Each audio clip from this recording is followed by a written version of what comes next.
ارشد شریف کی ملک بھر میں درج مقدمات کی تفصیلات فراہمی کی درخواست پر سماعت اسلام آباد ہائی کورٹ کے جسٹس محسن اختر کیانی نے کیس کی سماعت کی ہے۔ ارشد شریف پر کتنے مقدمات تھے؟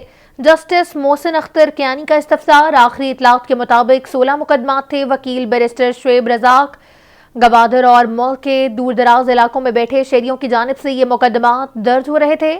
ایک اینکر یا صحافی انٹرویو دیتا ہے تو اس کی بنیاد پر بہت سے مقدمات درج ہو جاتے ہیں۔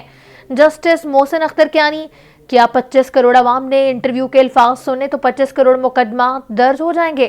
کیا ایک گوادر اور ایک سبی ایک حیدرآباد میں مقدمہ درج کرایا جائے گا؟ اسی طرح ملک بھر میں مقدمات کا اندراج یہ مذاق ہے، یہ اختیارات سے تجاوز ہے۔ جو پہلی ایف آئی آر کسی ایکٹ پر ہوگی اس کی ہی ہم پیروی کریں گے۔ اسی پر مزید تفصیلات جانتے ہیں نمائندہ کیپٹل ٹی وی شاہزیب ملک سے۔ جی شاہزیب، بتائیے گا اس اہم کیس سے متعلق۔ اسلام آباد ہائی کورٹ میں مرحوم ارشد شریف کی جو ملک بھر میں درج مقدمات کی تفصیلات فراہمی کی درخواست پر آج سماعت ہوئی ہے۔ جسٹس محسن اختر کیانی نے اس کیس کی سماعت کی تھی، تو آج جسٹس محسن اختر کیانی نے استفسار کیا کہ ارشد شریف پر کتنے مقدمات تھے، اور جس پر بیرسٹر شعیب رازق نے بتایا کہ آخری اطلاع کے مطابق 16 مقدمات تھے، اور اس پر دہشت گردی ریاستی مخالف سرگرمیوں کے مقدمات تھے، اور گوادر اور ملک کے دو دور دراز جو علاقے ہیں اس میں بیٹھے شہریوں کی جانب سے یہ مقدمات جو ہے وہ درج کیے گئے تھے، اور ہمیں تو نہ مقدمات کی کاپی ملی ہے، نہ اس کی تفصیلات جاری کی گئی ہیں۔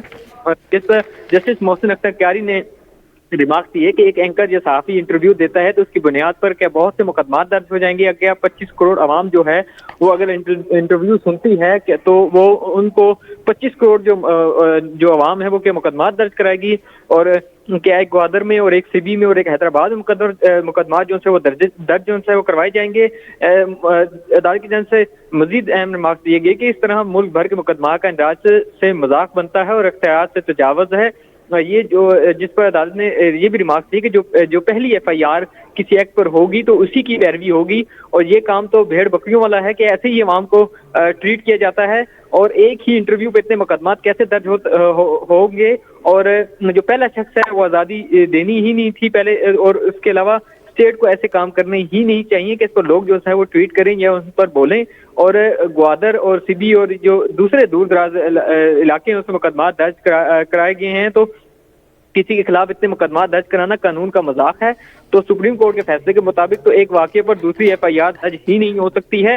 اگر کوئی غلطی سے کام ہوا ہے تو غلط کام پر پروسیکیوٹ جو سا ہونا چاہیے، اور ریاست جو سا ہے ایسے کام ہی نہیں کرنے چاہیے کہ اس پر لوگ جو سا کمنٹ کریں اور پھر اس کے نتائج نکلیں، اور جرنلسٹ کے خلاف جو کارروائی ہو سکتی ہے مگر اس کا پورا ایک طریقہ کار موجود ہے۔